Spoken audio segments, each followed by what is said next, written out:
Bless her heart.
We are back.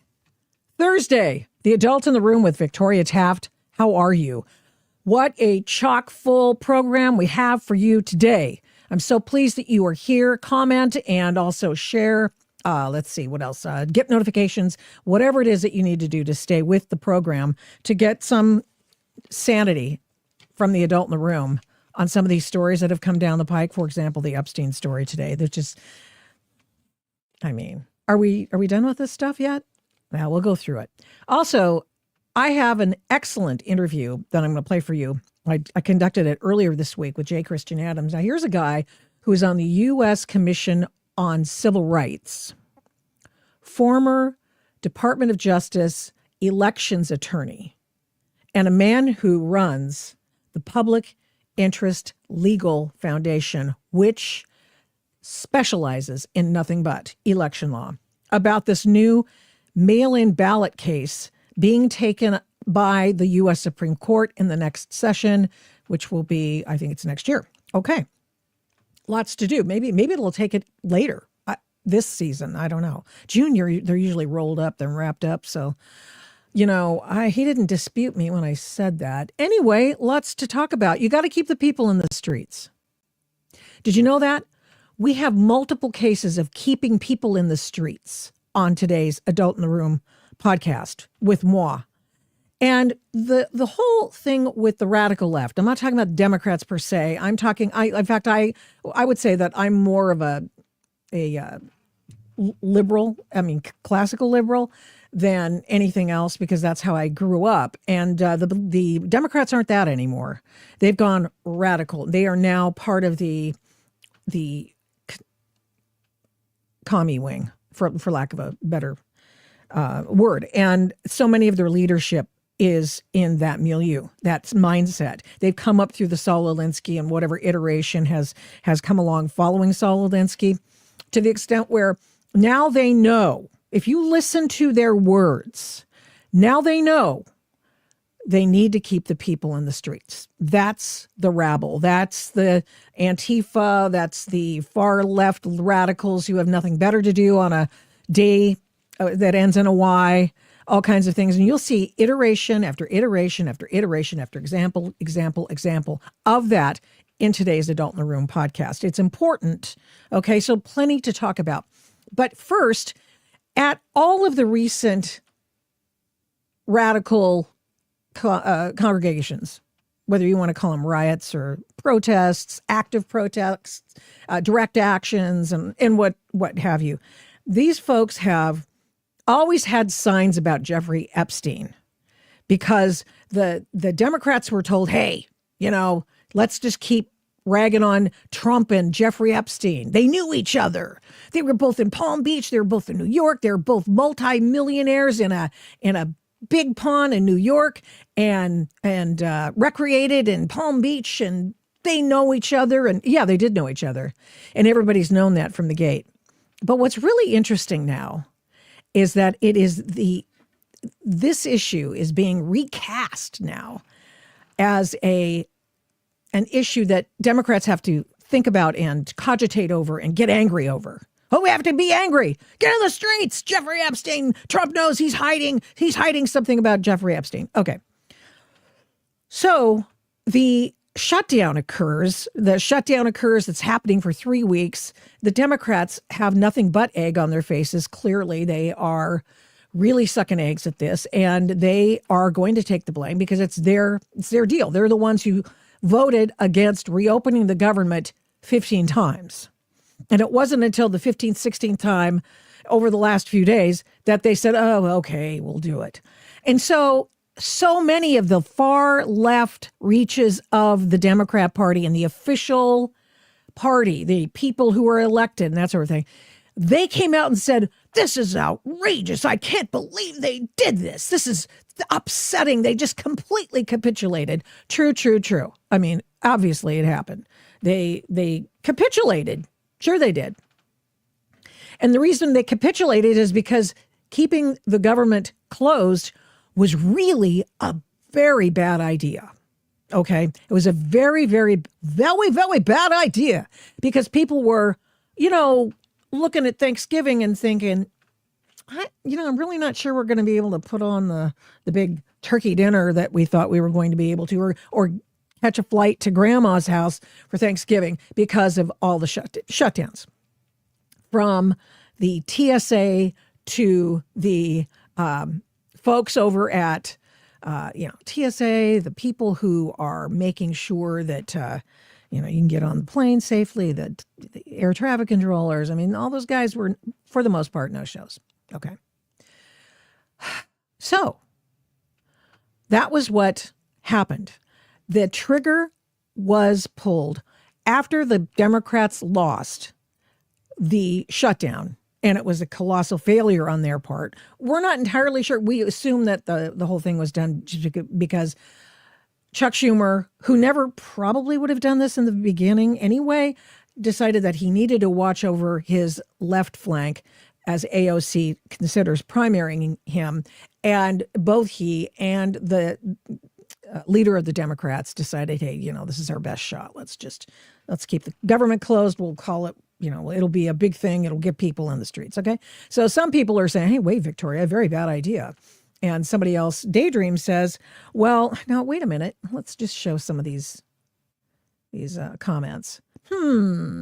Daydream says, wondering, maybe it's just taking up a question about what I just said. But here's the way it's laid out. So that in the very second that the government was reopened, what did you hear? Democrats have released the Epstein emails. And all of a sudden, Epstein emails are all over the place. And we are supposed to get all excited about that because obviously we have to make sure that we keep people angry and in the streets. And that's the point. That was the point of that. So here's what we have. They have 3 of these emails that they released yesterday. And then we're supposed to now, because it has Donald Trump's name in them, that we're supposed to divine something very nefarious for him having been a part of the conversation in the email. So you're going to see these emails. These are pretty hilarious as far as I'm concerned. And let's see, where's the email, Victoria? Let's just check it out. Well, I tell you what, let's go over to Technofog. Technofog is a former, I just want to make sure I can add this to the stage. Technofog is a former federal DOJ lawyer. Okay.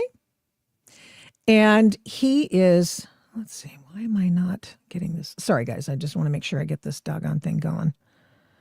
Okay. Technofog, where are you? Hey, Alex, let me know if you can see this. Oh, I got to get the window though. Hold on. But where's I just opened the window, so I want to make sure I get it. Yeah. Should be this one. I hate when stuff go wrong. It happens a lot in radio. Trust me, it happens so much, and I'm so tired of it. But here you go.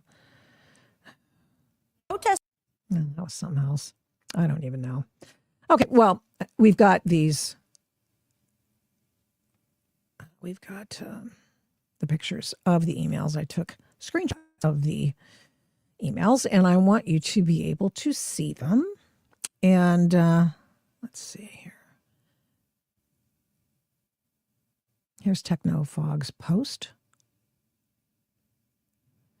And I'll show you this. That's oversight. Here is Technofog's post. Why in the hell am I having trouble with this? Here we go. So we've got Technofog has a reply to these and presents the supporting evidence that the emails supposedly showing that Trump has done something wrong, not that they know, right? Showing that he's done something wrong don't really show that he's done anything wrong. Indeed, what these emails show is, and they redact a name, and they want him to be seen at the scene of the crime with a woman or young girl, teenager at the time, who was at Jeffrey Epstein's house. Well, that's Virginia Jeffrey. And Virginia Jeffrey, or Giuffre, as you prefer to call it, was one of the women who came out, and she became outed in the whole Jeffrey Epstein affair. She turned state's evidence on him. She wrote a memoir. She testified. She did all that she could do in that trial. And indeed, Virginia Jeffrey also, before she killed herself years later, left what could be, I guess, a dying declaration wherein she mimicked what she'd already said previously in testimony, in interviews, in the media, and now in her dying declaration book, that Donald Trump had, she never saw Donald Trump with any women, young girls or anything. She never saw them both together, Epstein and Trump. And so that's really the countermeasure to these emails that the Democrats are so excited to get out there. And I had them all screenshotted, but where are they? She said. So hold on, let me find them again. Oh, here we go. Here's the first one. Let's do this one. Sorry, guys. Epstein. I've got 5,000 Epstein things. Epstein, stand by. Here we go. Here's one of them. And what this one talks about, and I can't even see it very well because I didn't make myself a copy. And is it from Michael Wolff? I don't know. It's just one of them. And it alludes to the fact that all of these allude to the fact they have Donald Trump's name in them. So therefore, that you can tell what happened. There's a tranche of emails. The Democrats say we need to pivot to another issue. We need people angry in the streets, and we need to do it right now because the shutdown was such a colossal failure. And so let's get all of the emails with the emails that have his name in it.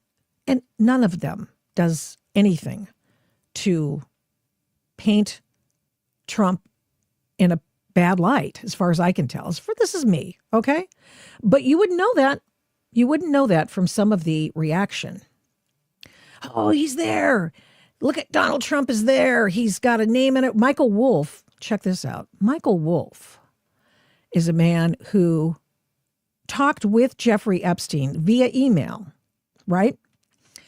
And he talked with Jeffrey Epstein in 2016, and one of the emails is him talking with Jeffrey Epstein in 2016 after Jeffrey Epstein is in trouble with the law, and he tries to get Jeffrey Epstein to talk smack about Donald Trump so that it will help him with Hillary Clinton, because everyone knows Hillary Clinton is going to win and the election. So this started ages ago. Now check this out. So Michael Wolff wrote a book, a Jeffrey Epstein book. And here it is, actually. Let me find that for you. It just goes on and on. He's written like 3 books on Donald Trump. And so this is quite interesting. This was the first one. And we all just went, what are you letting that guy into the White House for? Donald Trump let Michael Wolff into the White House to do an interview. And Michael Wolff just wrote a scathing memoir. Actually, it wasn't a memoir. It wasn't his memoir. It was just Donald Trump is such a crazy guy. Well, he's written like 3 books about Donald Trump. And so he wanted to scare up some more information, some more dirt on Donald Trump, and he tried. And he wrote 3 books about Donald Trump. And he talked to Jeffrey Epstein to get information on Donald Trump. And guess what? He didn't get any. He said that to ingratiate himself to Hillary, he might want to make something up. He was conspiring yet again to get Trump. And he didn't like him. Okay, people are entitled not to like someone. It's okay. It doesn't necessarily help their case, but, So let's go over the background. We've got one with Michael Wolff. We've got another one in which there's someone saying that Donald Trump spent hours, Jeffrey Epstein saying that with Virginia Jeffrey. And there's no evidence of that, except Jeffrey Epstein years later. Oh, yeah, okay, well, where's the evidence? All right, where's the evidence?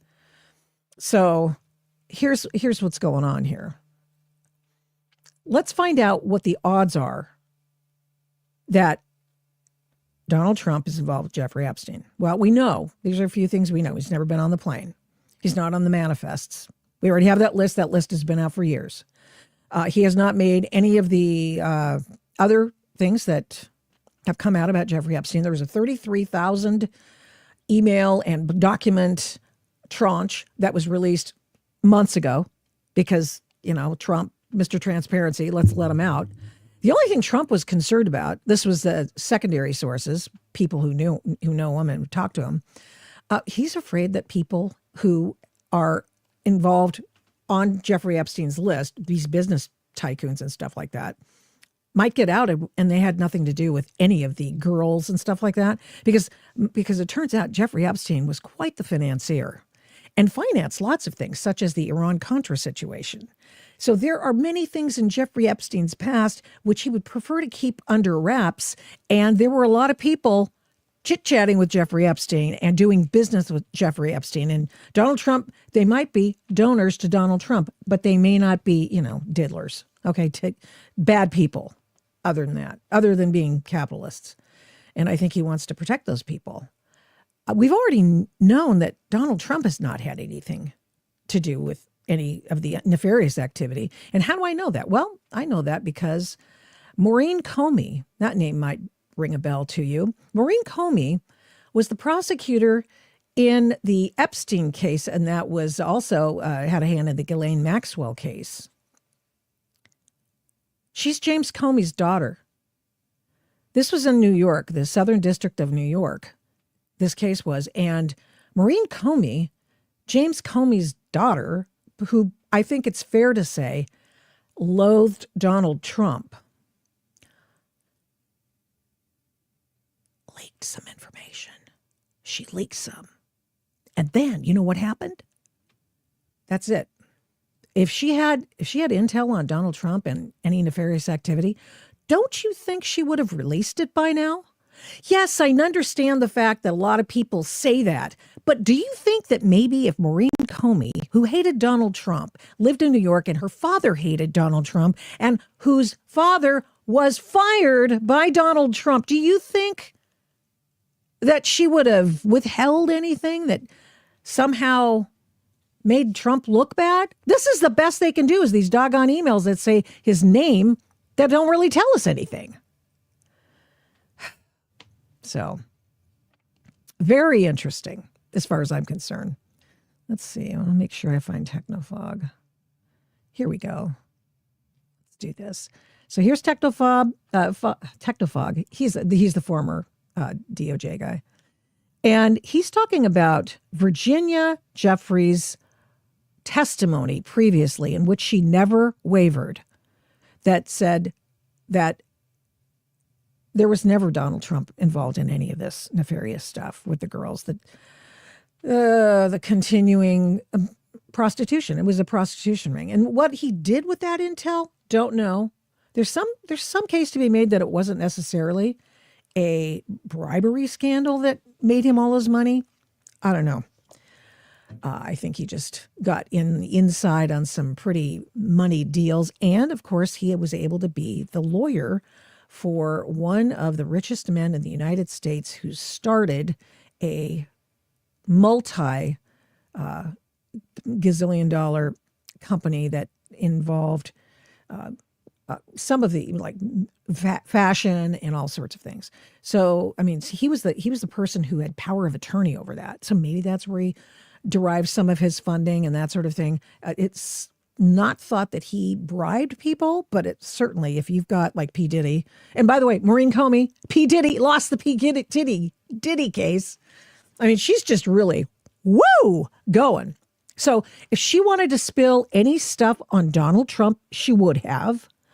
And I think she tried. I actually think that she's the one who, this is my personal opinion. I can have an opinion. I think that when some story came out a few months back, or probably within the last year and a half, let's say that, in which Donald Trump was said to have sent Jeffrey Epstein a 50th birthday card written by Donald Trump, and that Donald Trump wrote a picture and said crazy stuff. It wasn't really that even that crazy. It was just dumb. It was really stupid if somebody wrote you this.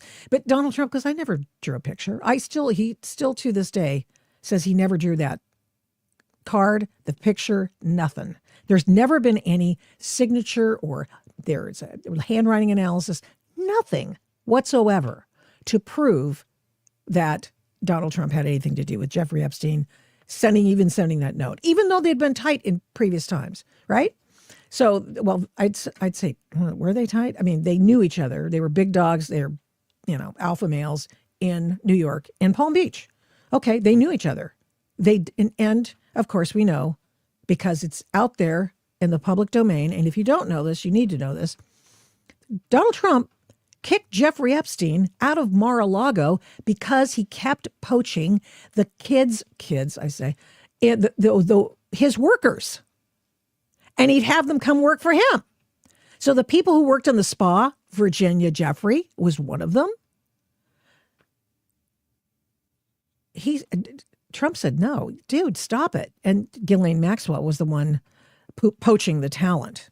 So he confronted Jeffrey Epstein and he said, stop stealing my workers, okay? People like her, whatever. And, because Mar-a-Lago is really a she, got a very, very she spa. Okay. And then one of his members came up to him at Mar-a-Lago. And, what is it, like isn't it 500 million? I don't even know. How much does it cost to join Mar-a-Lago? I mean, millions and millions and millions of dollars. You got to be uber rich to be there, of which Epstein was. And so one of the members comes to Donald Trump and says, hey, this guy's hitting on my kid. And Donald Trump said, oh, hell no. And you know what? Donald Trump kicked Jeffrey Epstein out of Mar-a-Lago and forbade him from coming back. Now, for whatever reason, that never seems to make the papers. Remember those things that we used to, they're newspapers, they're periodicals. So, okay. So we've got that backdrop. Now, here's something else I want to unfold to you since I'm yammering on. Let's say if you wanted to get Donald Trump, you would start lawfare against Donald Trump. And so they did when he announced he was going to run again. Now check this out. Here are the Trump legal cases. I had Perplexity draw me up a colorful graph. Now these are very interesting things. So here are the cases, the green's the cases. The red are the millions of dollars they tried to extract from Donald Trump. And then the other color, which is blue, is the number of years they wanted him in prison. And you'll see they continue to wrench up the amounts of money, time in the slammer, and others. And it all started in 2017. There was a little bit one there. And then this was after Hillary launches the Russia collusion thing. Hillary launches that in the run-up in this summer before the election. Okay, so we have that. So now check this out. There we go. Now, who was doing that? Who was doing it? Well, of course, we have all these usual targets. Check this out. Oh, that's my other one. That's another one I got. So here are the people, the names of the people who were behind most, if not all, of the Trump lawsuits leading up through his first presidency, through when he announced in 2022 that he's running again. They ramped up everything. That's when Mar-a-Lago was raided. That's when they started hitting him with all kinds of, the classified documents thing, etc. Now check this out. The blue of our previous graph, I'll show it to you again, represents all of the cases that Mark Elias, Hillary's attorney during Russia, he was at Perkins Coie, and he is responsible for all the ones that were blue cases. So these down here, right here. All right, then we've got, let's see, Norm Eisen.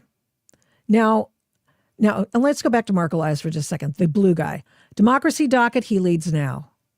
Then he has headed almost all of the election litigation cases. He's part of an organization that went after keeping the president off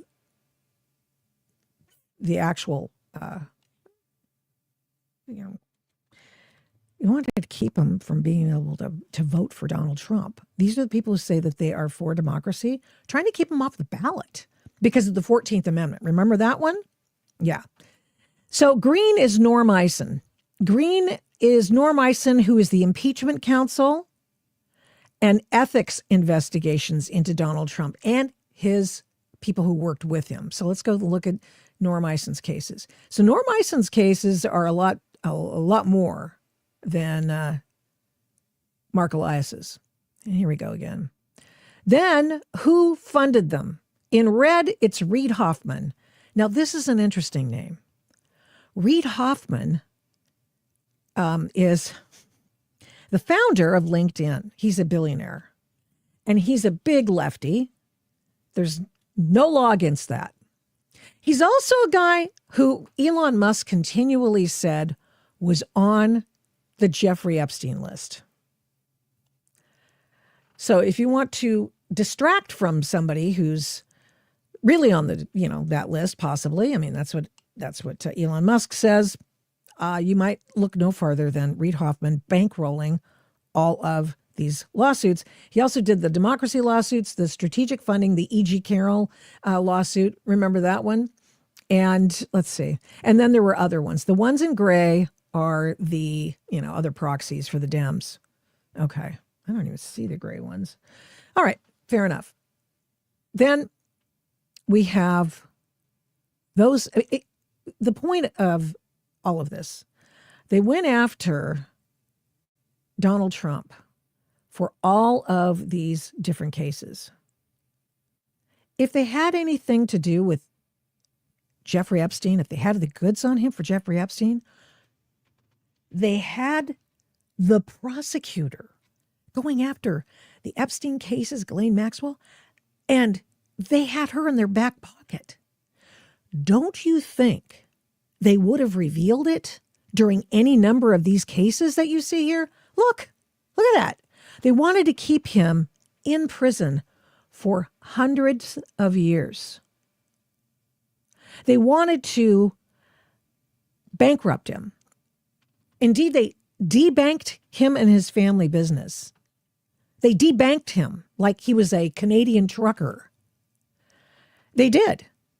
They went after him for supposedly expanding the amount of money that his properties were worth, that he borrowed against and then paid back with interest to New York bankers.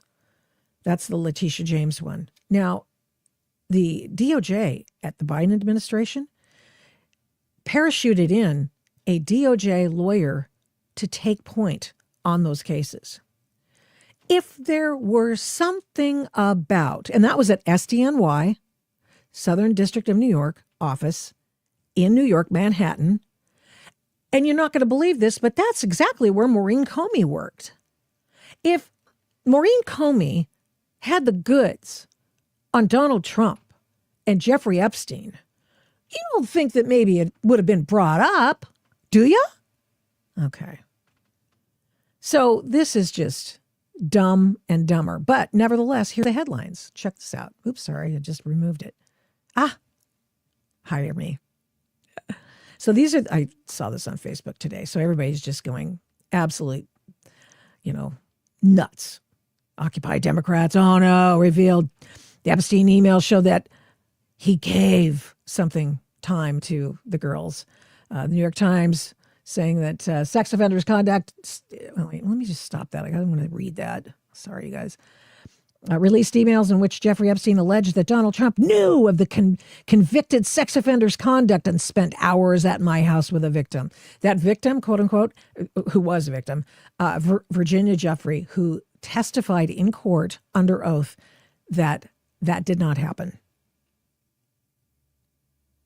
More headlines. Okay. Direct correspondence between Jeffrey Epstein and Ghislaine Maxwell. And the Democrats at the Democracy docket, in getting an assist from those guys, that would be our friend Mark Elias, now say, well, Jeffrey Epstein and Ghislaine Maxwell thought it was really interesting that Trump was the dog that didn't bark. What does that mean? Well, we have no idea. But Trump's name's there, so they're going to release it to at least discuss the fact that Trump had something to do with Jeffrey Epstein, and they knew each other. And this was, what's the year? This is 2011, after he's been kicked out of Mar-a-Lago, after he's been prosecuted by the feds in the southern Florida area.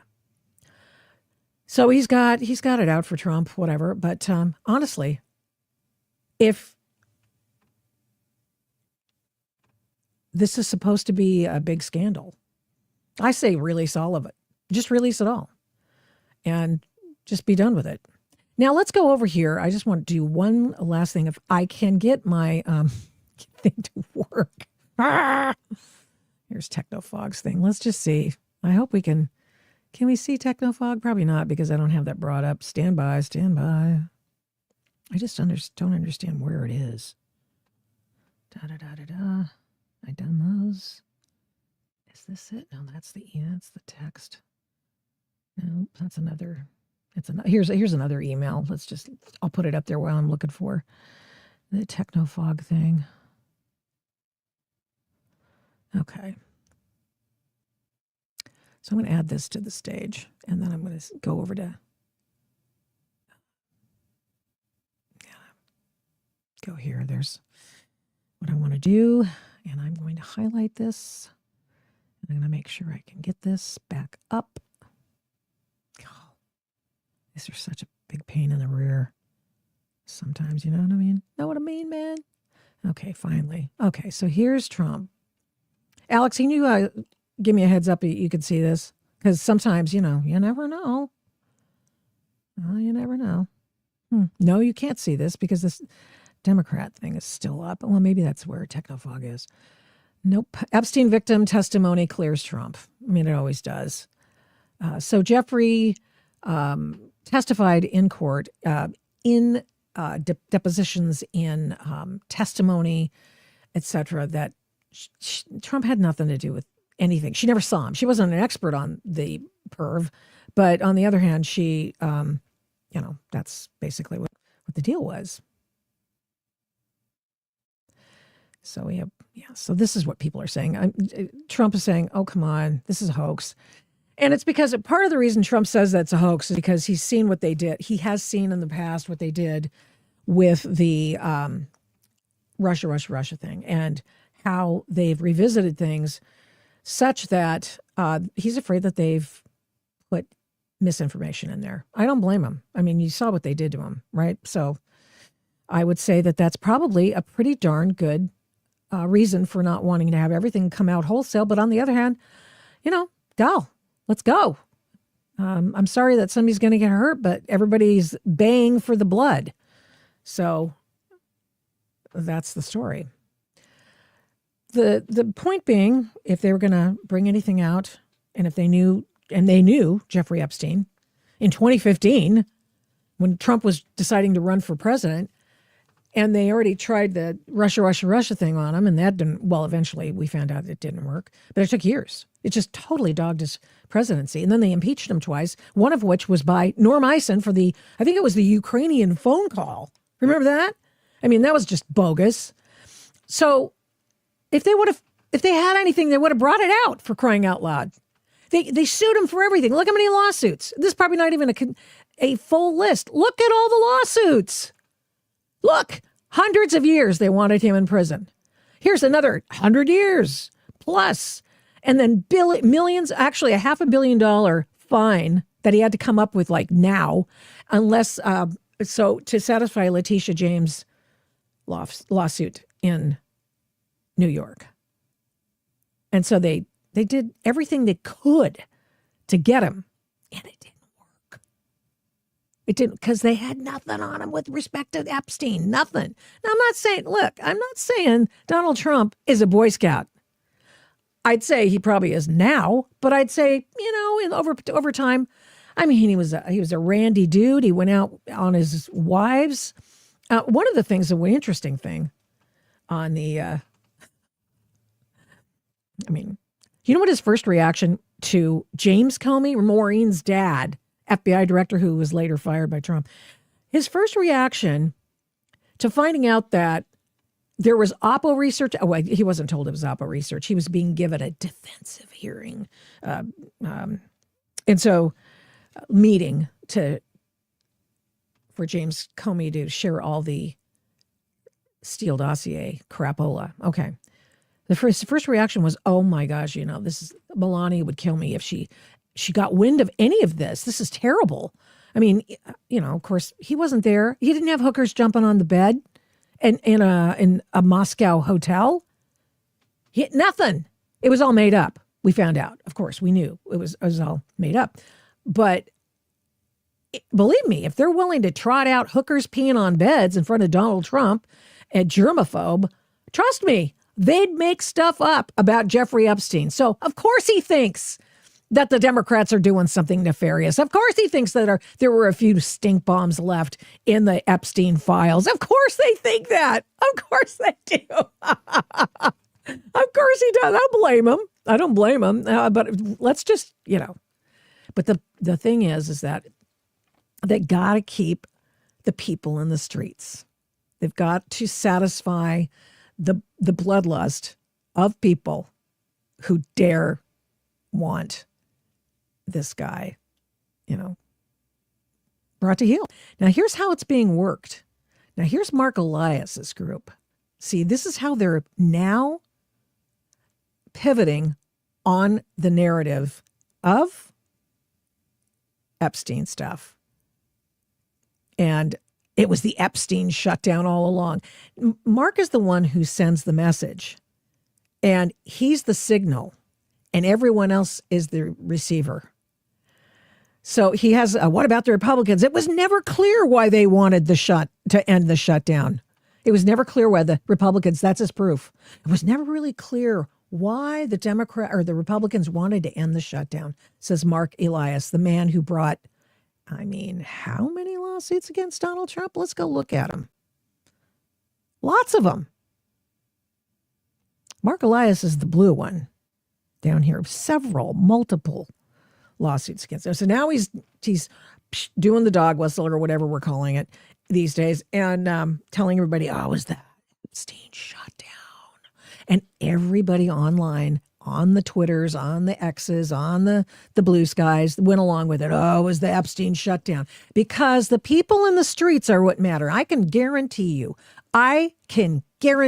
Showed up at this story at Berkeley the other night. $20 says There were people with Jeffrey Epstein signs in their hands when Antifa took off after a Charlie Kirk Turning Point USA event at Berkeley, UC Berkeley. Now, I want you to remember as we go along here that UC Berkeley is the cradle of the free speech movement. Please accept my offering here and roll your eyes accordingly. I've seen at least one fight break out. Amanda. Yeah, things have been lively here. While that Turning Point USA event is still happening inside, protesters have been out here for hours. You can see them still here behind me. They have been chanting, just a very, very lively scene out here. While things have been mostly peaceful, there have been some tense moments. Earlier this evening, there was a scuffle that broke out where two men started fighting. UC Berkeley police had to break up that interaction. Later, someone was throwing smoke bombs and a car backfired, leading some of the people who were protesting to run away. The protest was put together by students organizing for liberation. Some students say they don't believe UC Berkeley should host a large Turning Point USA event like this one, but other people are happy to be here for the event. Okay, lady. Turning Point USA should not be here, and they are like a fascist organization, and nobody here agrees with what they are saying. And obviously, Charlie Kirk has been a big issue with like a lot of college campuses. Okay, just notice something. This PAP was uncontested by this reporter. People on college campuses, so we just think like, I mean, obviously, I didn't really follow him a lot, but knowing what he did and knowing the things. Okay, stop right here. I'm going to take it back. So he's a fascist. He's this, he's that. But I didn't really know what he said. I want you to appreciate that stupidity. She's a college student. Turning Point USA should not be here, and they are like a fascist organization, and nobody here agrees with what they are saying. And obviously, Charlie Kirk has been a big issue with like a lot of college campuses and people on college campuses. So we just think like, I mean, obviously, I didn't really follow him a lot, but knowing what he did and knowing the things that he was saying, it's just like vile and disgusting. So we don't want to support his organization, and I don't think that the Berkeley chancellor should have let them come here. We don't think that the place that began the free speech movement back in the 60s should have somebody of his ilk be at the college, at the university. So much for free speech. Of course, Antifa, anti-free speech, as far as I'm concerned. So that's the acronym for me. Okay. So then we go to the University of Oregon, where some people who got bored of going to the ice nothingness in Portland decided that they were going to go and have a chat, sort of Charlie Kirk style, with students in an area that was adjacent to campus. And this is what happened.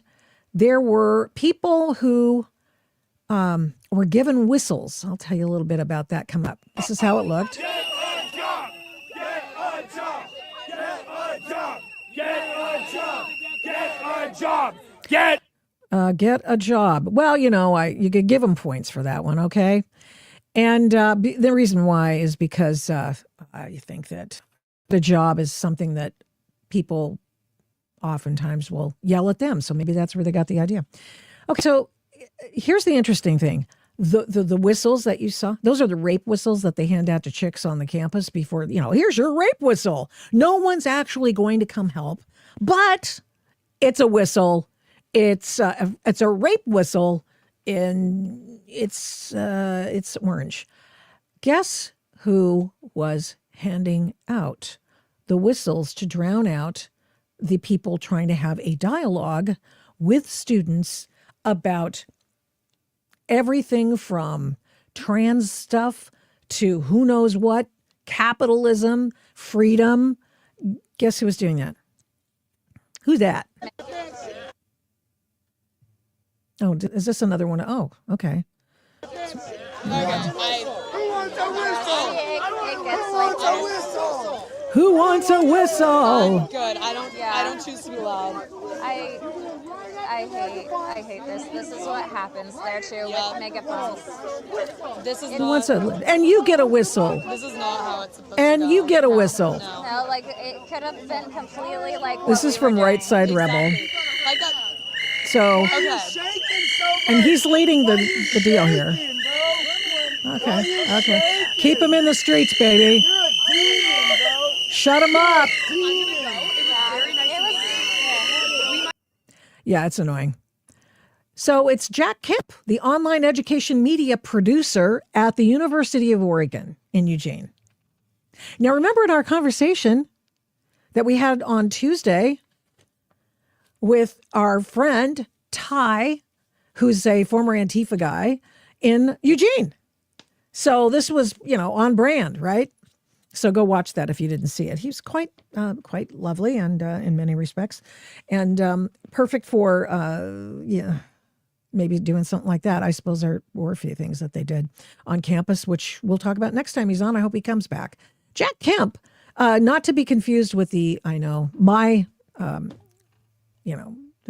person I think of when I think of Jack Kemp is the former senator who's the former football star, blah, blah, blah. But this is Jack Kemp. He's an online education media producer. Oh, I didn't mean to actually put his phone number on that, so I apologize. But anyway, he works for the university and a friend of mine. In fact, you just saw him on the program a couple weeks back, or a week or so back, Dan Sandini, and he wrote a letter to the university going, why are you hiring people to give out whistles to drown out free speech people? Why is that a thing here? What's happening here? It's just given the imprimatur of the university campus to give people objects to shut other people up, to destroy. This is a typical Antifa thing, You have people with cowbells. You have people with you've got the bullhorns. You've got people who have, the whistles. It happens all the time. It's like the umbrella. Remember the umbrella guy who came up to me when I was walking through the ICE situation, and he puts the umbrella in front of my. It's just infantile. It's not liberal, because these people aren't liberal. They are leftists. Leftists' ideas cannot stand the light of day. That is why they want people to shut up, which is why they whistle in their faces. Get a job! Get a job! Get a job! And then they, you're going to love this. And they have this shirt that they're wearing flying around. I wonder who printed that for them. Huh? It's Trump killing himself, so it's disgusting, naturally, because there's only one speed for these people, right? Disgusting. So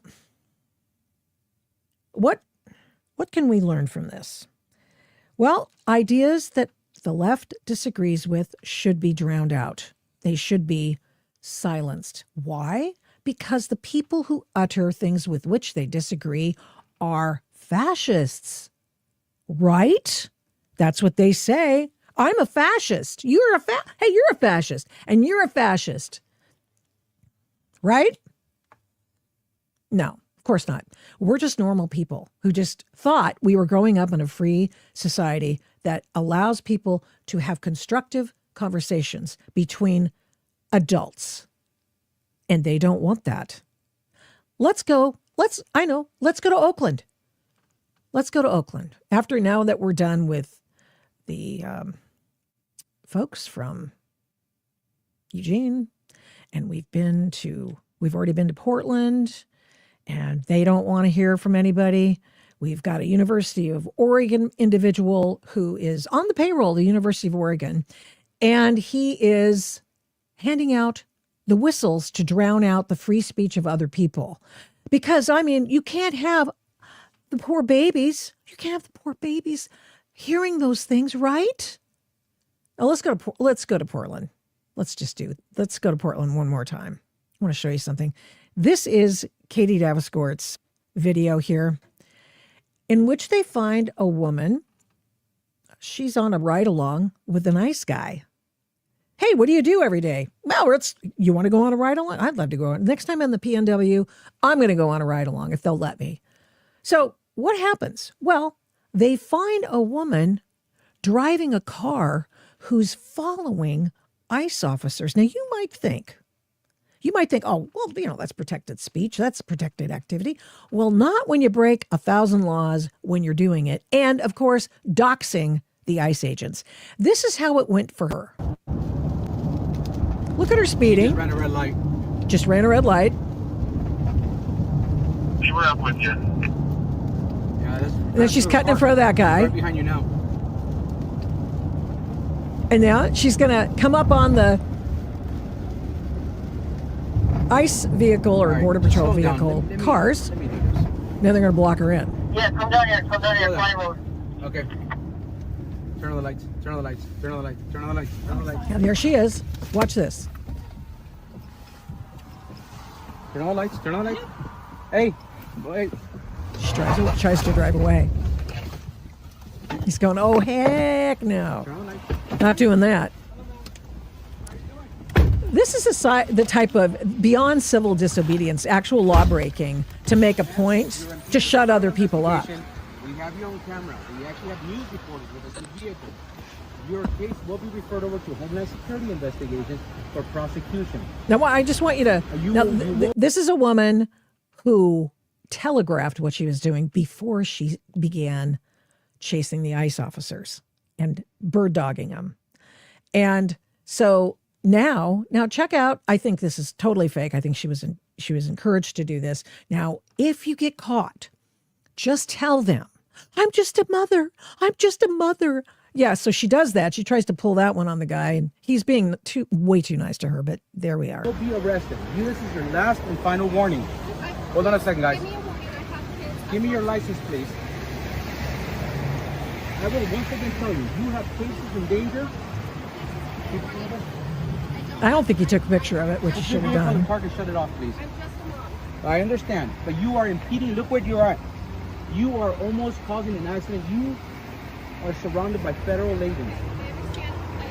Okay, I am the Deputy Field Office Director here, ma'am. We're here at the Mustang. Stand by. We're running the name. We're going to refer this case over for enforcement action. I'm just a mom, please. You got it? Please, I'm just a mom, please. I'm just a mom, please. Riley? Please. Yes, please. Oh, stop it. You turn around and get out of here. I'm getting out of here. Here you go. Slow down. Yes. Hey, I'm getting out. guys, I got it. I got it. Got it. Everybody break away. Everybody break away. I'm going home. Kylie, Look at those people of color working for ICE. Those racists. Look at me. Take a deep breath. He's so nice to her. Okay, I need you right now. Take a deep breath. I want you to pull over right here and go home. Okay? Take a deep breath. I'm shaking. You may leave. Please turn around. I'm gonna stop traffic for you. Go. Okay? You may leave.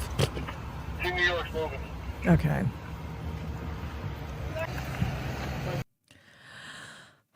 So they take the law into their own hands and they say, well, basically we're the law.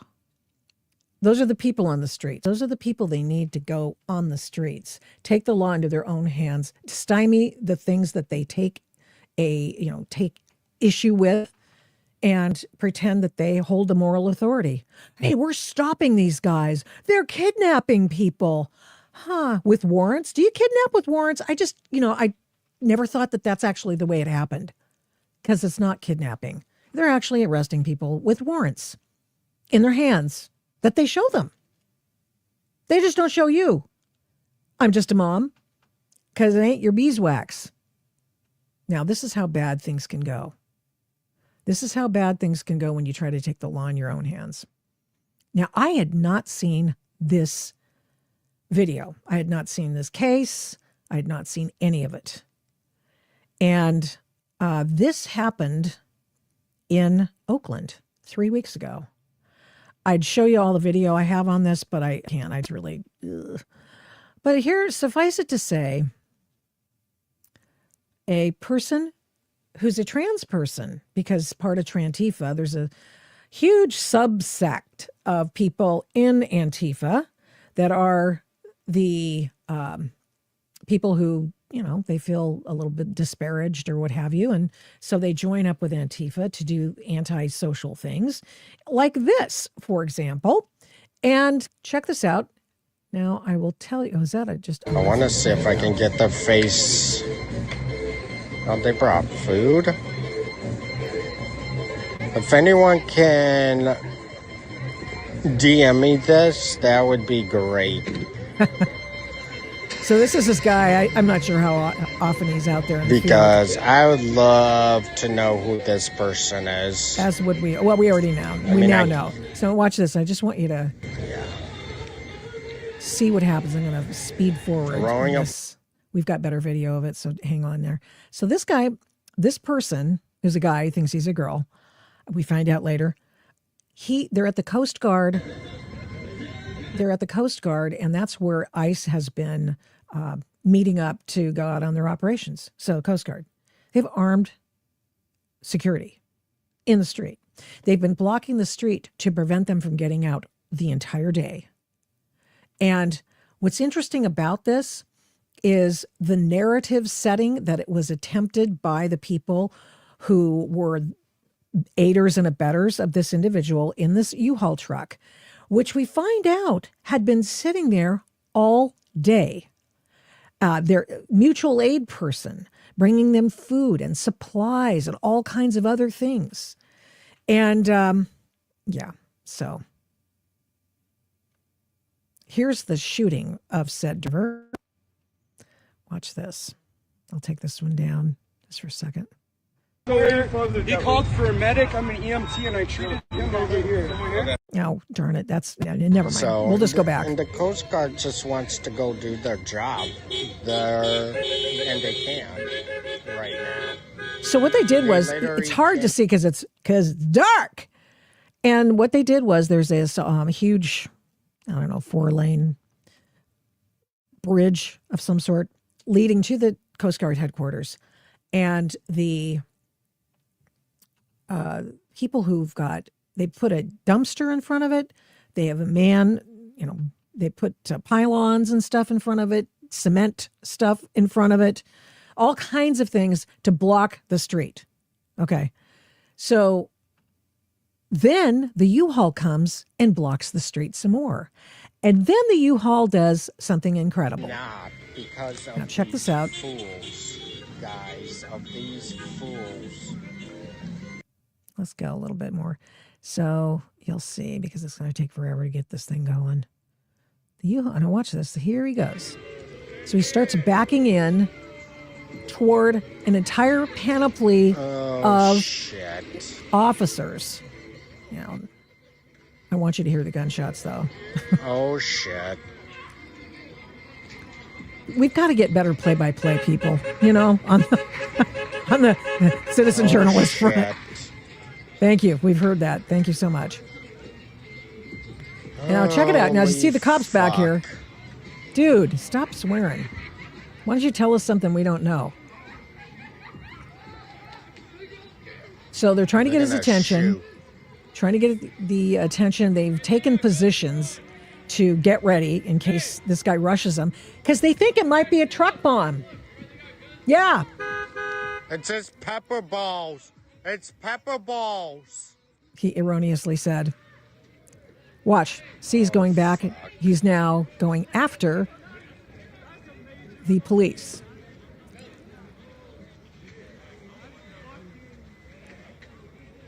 He seems to relent, and then he goes, okay, I'm just going for it.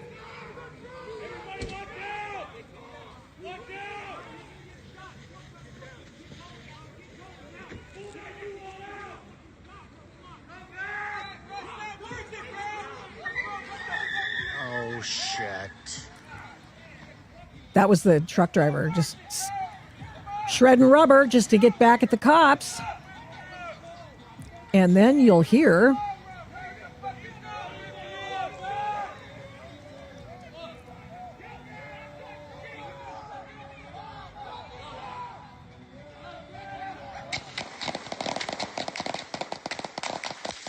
Now, this happened 3 weeks ago, and for how on earth it escaped my attention, I just don't even know. But that happens sometimes. I do the West Coast report for PJ Media, and so I'm usually looking up cases like this. However, there you go. So they shot this person, and the person survived and is now going to go to probably federal prison for a long time, because you can't do that. It's against the law. You can't bird dog them, chase them. you can't try to kill them and expect to get away with it. And so that person's up on trial or up on charges right now and is presumed guilty until such time that they are found innocent. No, sorry, did I say presumed guilty? I'm sorry, I was thinking about January 6th people who were presumed guilty. But so presumed innocent until such time that they're proven guilty. All right. So just another abject lesson. It's abject lesson, not object lesson. Another abject lesson to give you an idea of how people are attacking the man. This is like if you wanted to put a bunch of things together, which I have today, and the effort to desensitize people to this kind of behavior and also to keep people in the streets to keep doing stuff like this, and then showing people that, hey, we can do this and we can bring the pain, and you never see them go to prison. They just disappear, right? You don't see them go to prison. Federal court hearings aren't televised, but they go to prison. I mean, when they're found guilty, this person's probably going to go to prison. I'm sure that he'll probably try to go into a women's prison, and good luck with that, fella. So,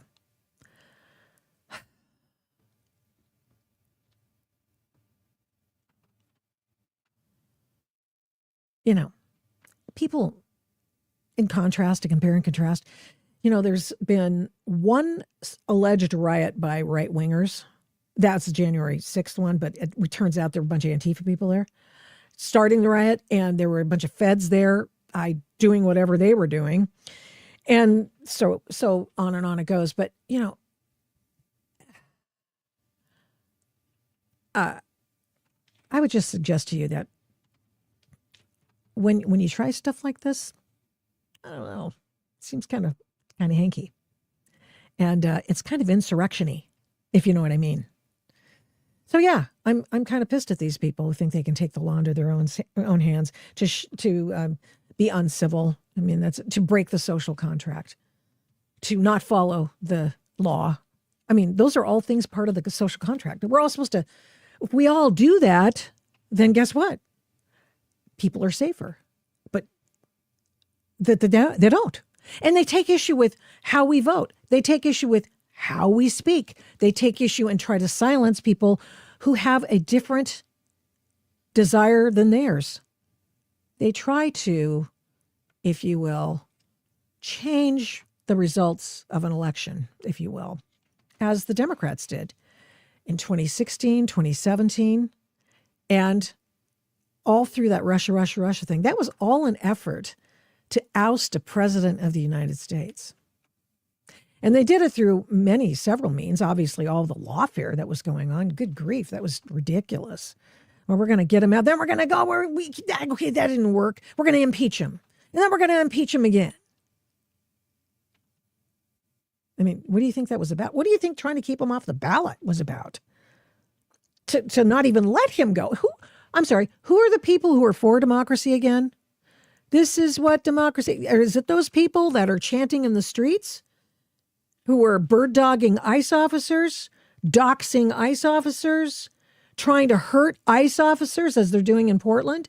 Are those the democracy people? No. And so I think it's one of those times when you really ought to, you better recognize. We've had a big change, possibly, in our elections. In fact, a big news story occurred this week. And it's about mail-in balloting because, of course, we know that mail-in balloting is the easiest kind of voting to fake. We know that because we've been told that for years. Jimmy Carter said that. I mean, it's obvious, right? I mean, you know, Oregon has a video. As somebody in Oregon put out a video that shows you how to take a ballot out of the mailing envelope, change the vote, put it back in, and have it counted. This is crazy. So I talked to J. Christian Adams about it, about how the Supreme Court is going to take a look at a mail-in ballot case in which I mean, the question they're going to confront is, can you continue to count ballots that come in after Election Day? Even though they may have the postmark on Election Day on them, there's one state that goes 3 weeks. So anyway, I asked J. Christian Adams about that, and because he's a big dog, he's a guy, and he's with a PILF organization that does election law. He's got a dog in this fight. Let's find out what he says about this case. Happy to have you too. What happened? The U.S. Supreme Court decided to take a mail-in ballot case, and they will take it up next session. How important is this issue?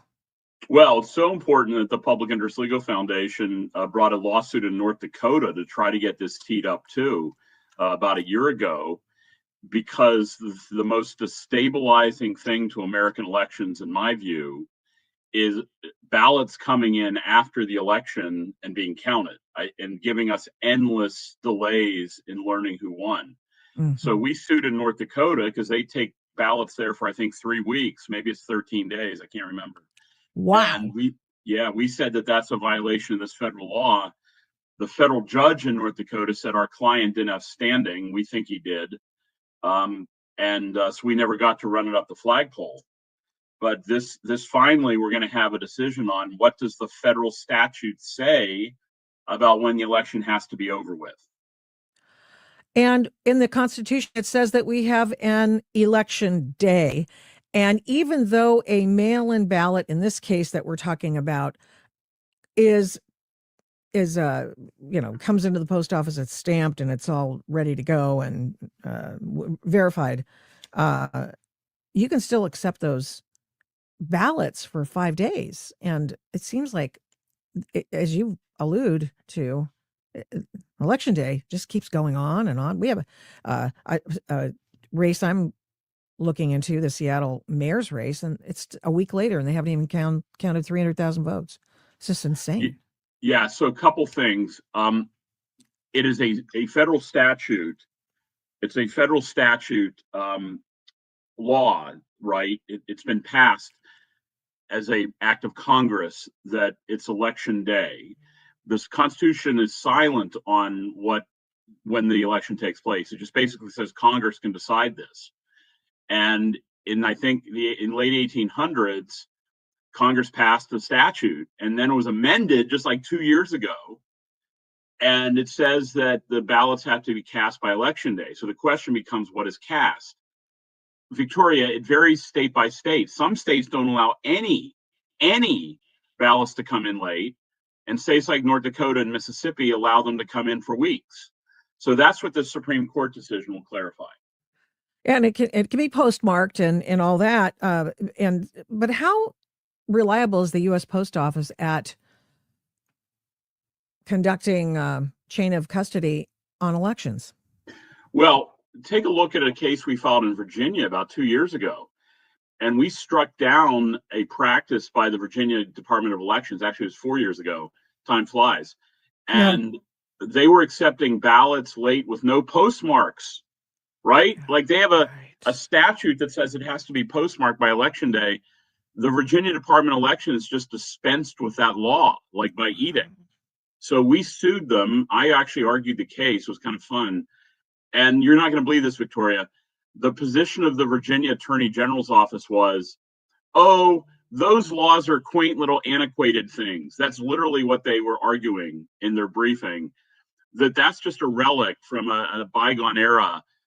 Elections are way more complicated now, so we have to suspend the law. That is absolutely what Virginia was arguing. Wow. And thankfully, the Public Interest Legal Foundation won that. I was going to say that's before Jason Miyares, I imagined, because I imagine he would have been on the other side of that. Of course, now you've got the guy who likes to kill Republicans as the Attorney General of the state of Virginia, so the Commonwealth of Virginia. So good luck with that. Good luck with that. Oh, okay. So so what is next in the pipeline? How impactful? Let's say that the Supreme Court does say no, postmarks don't count. Election day is election day. And how big would that be? How would that change things?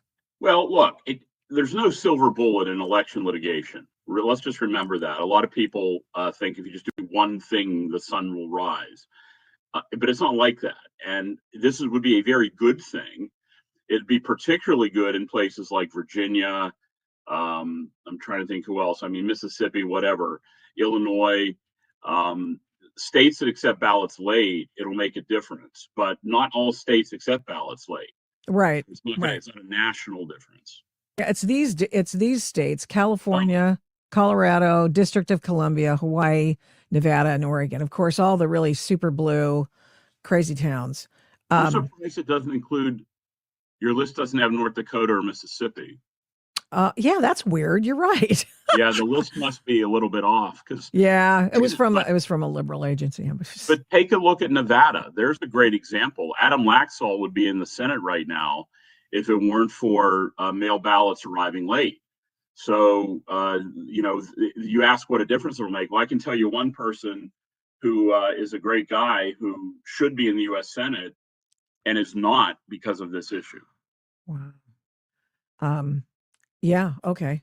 So what's next in the pipeline? Do we have more mail-in ballot cases coming forward? And what's the timeline on those? Yeah, I mean, as far as the mail-in ballot cases, this is going to heavily resolve the delay issue. States are free to do mail ballots, right? That's remember, the Constitution gives states the power to set their own election rules. Yeah. And that's how the founders wanted it because it promotes liberty. It promotes decentralization. Yes. And that's a good thing. And right. if some knucklehead state like Nevada wants to develop the dumbest possible election system, that's up to the people of Nevada. Go vote out your state legislature.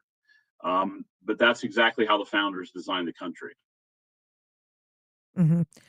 Okay, so yeah, Constitution says here's election day, and also says states you have to run the elections. Now, I know that the Trump administration has been talking about making sure that the federal aspect of the election is held on election day, maybe even a vote in person kind of a thing.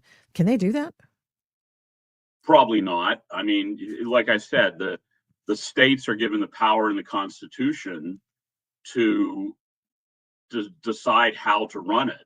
Like it's not a federal issue, and that's by design because the founders saw what happened in places like England with centralized authority. They hated it. They didn't want it. And so the Constitution gives states the power to do that. Yeah, you could pass an act of Congress, but I don't think this is what they're talking about. But you could pass an act of Congress to ban all mail voting. I think that would be stupid because the next Democrats are going to pass an act of Congress to say no voter ID. So you don't want Congress playing in the sandbox because I see how things change. And worse, here's the worst part, Victoria. If they pass an act of Congress that said no mail voting, who enforces that? It's the Justice Department. And I used to work there. And I know what the attitude of the DOJ lawyers will be in 6 years on enforcing those federal laws that we think are good. They won't enforce them because it's exactly what happened with voter roll cleanup laws. Yeah. I wrote a whole book about this. It's called Injustice. That when I was at the DOJ, the Obama political leaders came down to the office and said, we're not going to enforce these federal laws anymore. It's literally what was said, and no one disputes it. So I see what happens with federal laws when they meet up with DOJ lawyers who are on the left. They just don't get enforced. Right. Exactly. Yeah. I understand. I have one more thing to ask you. It's not on this topic per se, but I did recently speak with the Election Integrity Project California head, and I know you've had some dealings with them before. And I wanted you to see this photo because I've been thinking about doing a story about it, and I wanted to get a perspective on what this means to you in terms of election integrity. Here it is. This is a list of hundreds and hundreds and hundreds of people who have now gone, had their country of origin changed from, let's see, Afghanistan and, Bahrain and even states, Indiana. They've all been changed in the California voter rolls to reflect that they were born in California. What does that mean? Well, curious. maybe something, maybe nothing. I'm familiar with the California voter registration database, and it does have a place of birth entry. Mm-hmm. I've seen them where it says Mexico. If this would be perfect, I'm going to give you two possible scenarios to explain this. One bad, one good. The good one. Okay.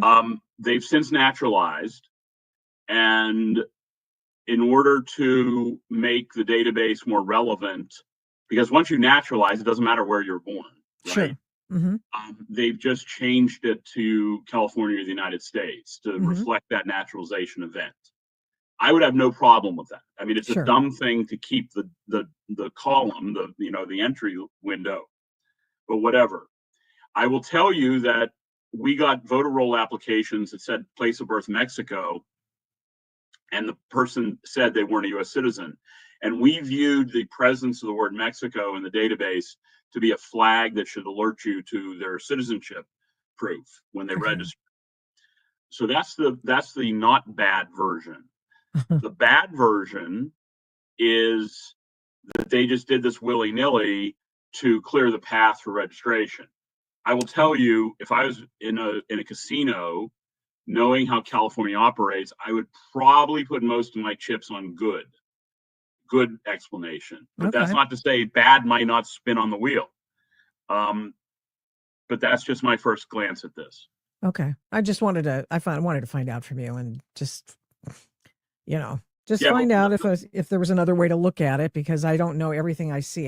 It looks hinky, but what does that mean? I don't know. Yeah, so the problem, Victoria, in the space is, and I don't know what California IP, they've been in this game probably longer than just about anybody. The problem in the space is that some people will see this and immediately run to the only bad explanation. Exactly. And they'll get whipped up and, more proof of fraud. Instead of asking the question, let's figure out why this happened. They just assume that it's bad. And that's a toxic reaction. Yes. It leads to people making claims that, by the way, judges, if this were to be litigated, start to not take the whole movement seriously. Yeah. That's the big risk. Yeah. Like I say, I'm glad I ran it by you, because I thought, well, I don't know what that means. What does it mean? Well, listen, J. Christian Adams, thank you so much. This is your last year on the Federal Civil Rights Commission, right? Or are you already off, or is it? Are you done? Well, my term ends December 5. There hasn't been any reappointments of anybody. So if there are no reappointments, it's going to be a 4-0 Democratic commission, which will be a very unpleasant experience for the country. I would like to ask, to whom would you ask, or of whom would you ask, if this is going to happen? Well, I know the answer to that question. Yeah, I know the answer to that question. So it's just the process, and the government shutdown hasn't helped any on this, because the people who are fixing the issue for next year are staying at home right now. Oh, that's helpful. Well, if your presidential personnel office is not at work, then there's no presidential personnel picks. What? They haven't been working? I mean, I know they're not getting paid, but they're going to get paid now. Yeah. So yeah, mission accomplished by the Democrats, I guess. Yeah. Thank you so much. Oh, that's one of the big problems with the shutdown, is the people aren't getting hired to do, that are good people. That's one of the sideshows. One more thing, because you have worked at the DOJ, and of course now we're hearing, oh, there's so few people there to do all this work. Understandably, you want to get rid of a bunch of the bad actors. So to what extent do you think that they're doing things efficiently over there? Oh, none. There's no, I mean, it depends on what division. Yeah. But it's true. I mean, they're down to like 30 prosecutors in the U.S. Attorney's Office in D.C. And, there's no crime in D.C., right? Right.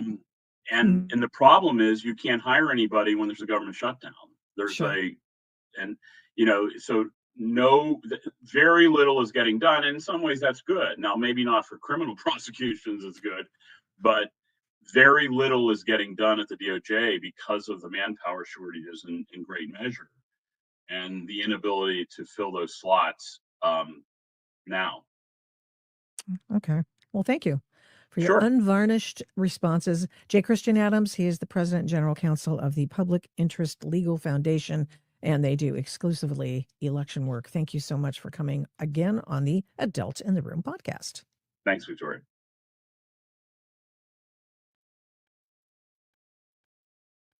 I did wish him a happy day. Can you believe this? They're going, how come I'm small? What's going on there? I don't get that. Oh, well, anyway, look. Oh, how did that happen? Did you do that, Alex? I have no idea. Anyway, doesn't matter, does it? So that was an eye opener. I mean, I have to tell you, we did this interview at 6:00 in the morning. I was like, oh, okay. Yes. Thank you. Yes. I can't believe that. But what really galls me, I know that the government shutdown is over for the moment, but we have to go through this possibly another time soon because they're supposed to do another apparent. I'm hoping they just do a regular budget. Could we just get to the regular order, please? But when you've got people at the DOJ who could be working, or at the Office of Personnel Management who could be working and aren't, what the heck, man? What? That's just unbelievable. I listened to our interview earlier today, and I just thought, what is going on? How do they dare not show up? How do you dare not show up? I heard that they're giving out special bonuses to people who did show up. But lame. I know you're not getting paid. Got it. You also know that you are going to get paid when this whole thing's done. Got it. You didn't go bother to catch up on your work? Screw you. I'm sorry, but come on. That's so bad. Anyway, it's been great spending some time with you. A little longer today, so I apologize for, yammering on as I do. But I hope that you take to heart some of the things that we talked about today. I mean, if, basically if Trump were going to be castigated, wouldn't they have castigated him already? It's just insane. And the fact that you got to keep people in the streets to keep people angry so that you can do everything you can to undermine civil society. That's another thing.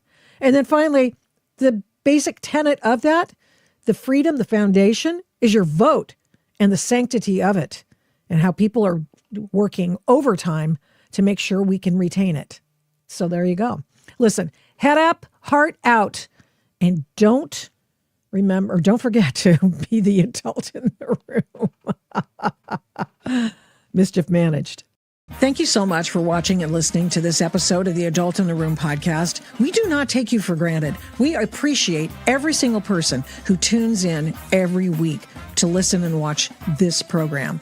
We're here every Tuesday and Thursday, live streaming on Rumble, and then on every other podcast platform shortly thereafter when we can port it over and get it over there as soon as we can. All the shows can be found at victoriataft.com, where the censorship regime has been banned by me. Follow me on social media at these names: Victoria Taft, the Adult in the Room podcast, and the Victoria Taft Show. Send media inquiries, or any others for that matter, to victoria@victoriataft.com. And here's a big ask. Would you please subscribe, share, like, comment, recommend, and give this program a 5-star rating where you can? We really appreciate it. We do not take that for granted either. Follow my work at, you guessed it, victoriataft.com. PJ Media, I write tons over there. Flamingo Audiobooks, and of course the radio. I don't do this alone. This show is produced and engineered by Overall Media. 1A Cast is responsible for some of the Adult in the Room podcast's imaging. Logo design by Hageman Creative. The Adult in the Room podcast is produced at Flamingo Road Studios. All rights reserved.